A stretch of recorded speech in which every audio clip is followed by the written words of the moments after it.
What is up, my friends and fellow BusyBees? If you're listening to this episode when it first launches, you will know that the temperatures, at least where I'm located, have been dropping over the last couple of weeks. The leaves have changed colors into beautiful deep reds and oranges and yellows and are starting to fall off the trees, which is unfortunate because if you're on my newsletter list, you know that the changing fall leaves are one of my favorite times of the year here in Ontario, and particularly where I grew up in Muskoka. If you received my Friday Furniture Focus newsletter, you would have seen some awesome pictures that I have from previous years back home. And if you're not in receipt of my Friday Furniture Focus, what are you waiting for? Make sure you go to my website to sign up, MelDidItHerself.ca. I send furniture flipping inspo, keep you updated on what's happening here on the podcast in case you aren't updating your podcast feed every day like I am, as I'm looking for new things to listen to. And I like to highlight other furniture refinishers and the work that they're doing and tips they're sharing as well, so you can get to know other people in the community. Again, head to MelDidItHerself.ca to sign up. But another thing that comes with this time of year, particularly in Canada, in the area that I'm located, is the gloomy, looming, cold, eventually snowy winter days. I know, I don't even want to think about it either. We're already getting the cloudy, overcast days that are a total mood killer in the morning. There is just something so disheartening about it getting darker every single day. Now when I go out and walk the dog, it's like pitch black when it used to be sun shining high in the sky. Oh, the glory days. But I know it'll come again in a mere 4 to 6 months. But with the temperatures dropping, I've been doing some more organizing and just general decluttering of my spaces because I'm inside more and, kind of just like cooped up in the house. And one of the things that has been included in that to-do list is reorganizing and moving around my furniture refinishing supplies and tools. Number one, because it's something that I've neglected over the last couple months, and once I start neglecting it, I really lean into continuing to neglect it. I'm like, just give me an excuse to throw something anywhere and not put it back in its proper place. But I typically like to maintain that system, and sometimes it just doesn't happen. So for that reason, and also the fact that it's getting colder and some things need to come inside, this is something that I have been tackling over the last week or so. If you are following me on Instagram, you might have seen the before and after pictures that I posted in my story. I'm putting those on my feed today, so you can go back and take a look if you want a little bit of before and after inspiration or motivation if you too have been neglecting your furniture refinishing supplies or just any part of your home that could use a little TLC and to be organized and decluttered. But there's a reason for this as well, because with the temperatures going down, there's certain things that I can't be leaving out in the garage anymore. In the spring and summer, I'm typically leaving my workspace kind of as is at the end of the day, leaving any paints and top coats and primers that I'm using from the current project that I have on the go, or if you know me by now, projects, like maybe 3 or 4. And I just find it most efficient to keep them out, obviously closed up so they're not going to dry up, but in the general space of where I'm working on it so that tomorrow I can get up and I can just hop right back into it. I don't have to go downstairs and pick all this stuff up. But now I have to put a lot more attention into the fact that those items need to come in with me at the end of the day, because although during the day I have a little heater in the garage that I can turn on the days where it gets a little bit chilly, overnight, those temperatures are definitely dropping, and for some of the products that I have, the low temperatures, especially how low they are going to be getting in the not-so-distant future, could affect or even ruin the products themselves.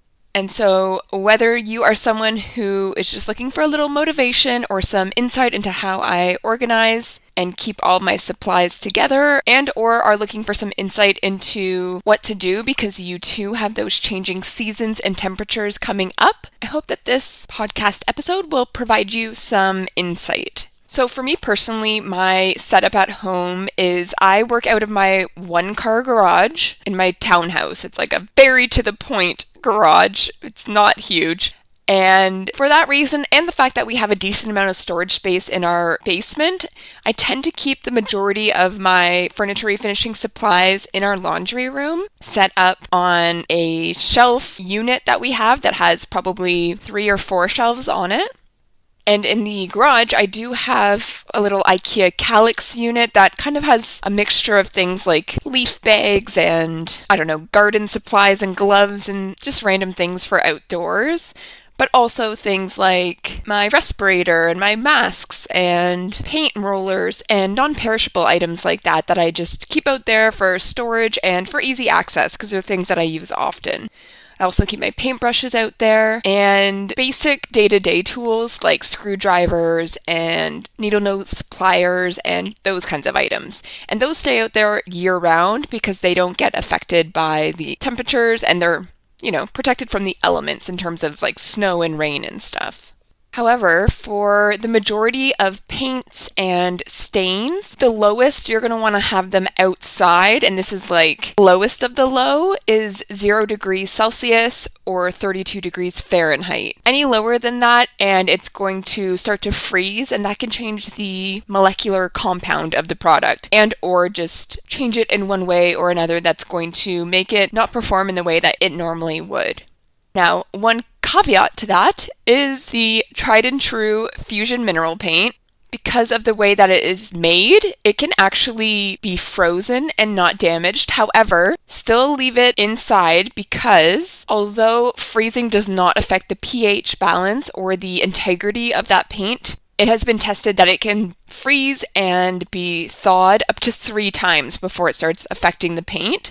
So you don't want to have it out there and one day it's a little bit warmer, one day it's cooler, and that kind of thing, because you don't want to waste your money and find out that, it froze and thawed 4 different times or whatever. However, if it ever happens that you leave it out there overnight by accident, or say maybe your paint gets delivered one day when you're not home and you're out for the night, or it's just a super cold day and so the paint freezes while it's sitting on your doorstep, fusion mineral paint specifically will not be affected by that. And a lot of paint companies, I don't know if you know this, but they won't ship or can't ship to certain places in the winter because of the fact that they can't guarantee that it won't freeze, and their paint freezing will ruin the paint. I had it once where I had won like a gift card from a paint brand that I won't name, but I had inquired with them to get the paint sent up so I could try it out. And it was in the winter at that time, and they were like, "Ooh, sorry, we can't ship it to you. We can't guarantee that it won't freeze." So I had to wait literally 6 months and then remember that I had this thing that I had won and then inquired to get it sent to me. Which feels kind of like the dark ages in a way because, it's 2023. But the reality is they just can't guarantee that it won't be exposed to freezing temperatures because, like I said, when it's delivered, they can't be sure that you're going to get it right away. It could be sitting in a truck that's not well insulated. Even if you have temperature controlled delivery, which I know some places offer, those products might be sitting on a truck overnight and the driver comes the next day to deliver them. And there's so many things that are out of the control of the company who is selling you those products. So unfortunately, it's something that we have to live with here in Canada. And I'm sure that's the case for other places around the world where it has the glorious experience of a winter. Can you tell I'm not a big fan? I know I'm hiding it so great. So anyways, keep that in mind if you are somewhere that experiences these cold temperatures, that 0 degrees Celsius or 32 Fahrenheit is the lowest you want your paint and your stains and other products to be. Otherwise, you're going to want those inside. And another item that you will not want to be storing outside is reusable batteries. I'm referring to the batteries that you can get that are rechargeable to add to your tools. So whether you have DeWalt or Ryobi or whatever your tools are, like power tools that you use for your furniture refinishing, make sure that those batteries are stored inside where it is warmer because that will affect them and the amount of charge that they can hold. From what I could tell, in terms of heat, you're going to want to keep those batteries out of direct heat of 40 degrees Celsius or 105 degrees Fahrenheit or more, either when they're in use or when you're storing them. And when it starts to get cold, you don't want to be using them below 4 degrees Celsius or 40 degrees Fahrenheit. And storing them any colder than that is not ideal as well. So those are the main ones that you're going to want to keep in mind to figure out a storage solution. And now if you don't have room in your home, there's other ways to go about that, right? You can look into having a built-in heater or insulating the space that you are working in to make sure that it's going to remain above a certain temperature. You can look into whether there's the option of having a safe way of having just a small space heater that you can have running at all times to keep it above a certain temperature, or you can get creative and do something that I haven't thought of that would ensure the same outcome, but you have now been thoroughly warned, and if your products or tools are ruined as a result of your negligence, I cannot be held responsible. Okay? And so just quickly, the way that I like to store my items from an organizational standpoint, because I think everyone does it a little bit different and it's kind of personal preference, but for me, I like to store my items with like items. And I like everything to have a place so that I know where to put that thing back when I'm done with it, to keep everything organized and smooth moving. This is kind of the way that I have my entire home. Everything has a place and everything will stay clean and organized unless my husband is in the house. So when it comes to storing like items together, I just got a few small to medium-sized clear bins from Canadian Tire. You can grab them from Walmart or wherever. And they're maybe, 2 feet long by 2 feet wide and a couple feet deep maybe. And I got a handy dandy label maker from Amazon, which was super inexpensive.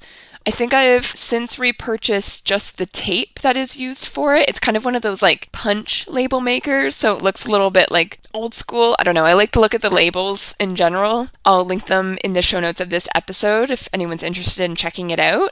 But that is so satisfying to be able to put onto those clear bins so I know everything that's in there. And that helps, especially with the smaller items, to keep everything in place and easily stackable and easily accessible when I want to get to it. So for example, I have one bin that is all of my quote unquote hanging supplies. So it's marked hanging on the container, and that has things like my hammers, my nails, my screws, my anchors, my drill bits, anything that I would use to like hang something.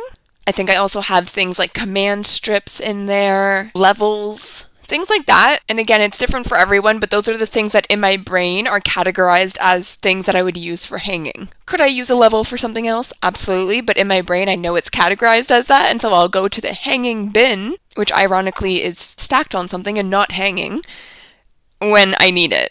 And then I also have another container with taping, gluing, adhering, and caulking all together. In there I have all my painter's tape, my duct tape, my Gorilla Glue, my hot glue gun, my glue sticks, my caulk, my silicone, anything that basically is to bond two things together or to fill gaps like that, I put into there. I also have a wood repair container, which has all of my different colored wood fillers and different items to repair wood, Bondo, quick wood. I think I have extra sandpaper in there, although I do store most of my sandpaper out in the garage. And I think that's it for that one. So I like to make those categories in my brain, and I think I'm a little bit type A in this regard because I don't think most people have organization and storage solutions to the extent that I do all the time. So if it's not your style, do what works best, but I find it works really great. If you need to like create a little legend for yourself too, if you want to make just like an overarching title for that box, and then you want to have a separate page that you maybe hang up somewhere else in the room that has a legend like hanging, and then what's included in that. It's also helpful with the clear bins because you can see everything that's in it. It would definitely be more visually satisfying to have opaque bins because then you just wouldn't see all the things in it. But for my purposes, when I'm going down and I want to grab things quickly and get back out to the garage and finish up the project, it works best for me. But if you prefer to have things look a little more streamlined and concealed, especially if it's somewhere that you are walking by or maybe guests would be seeing often, that might be a good option for you. But for me, it's in the deep depths of my laundry room where truly I'm the only one that's going because, let's get real, there was a day when my husband did his last load of laundry and it was not anytime recent. We're pretty traditional in terms of our roles in our house.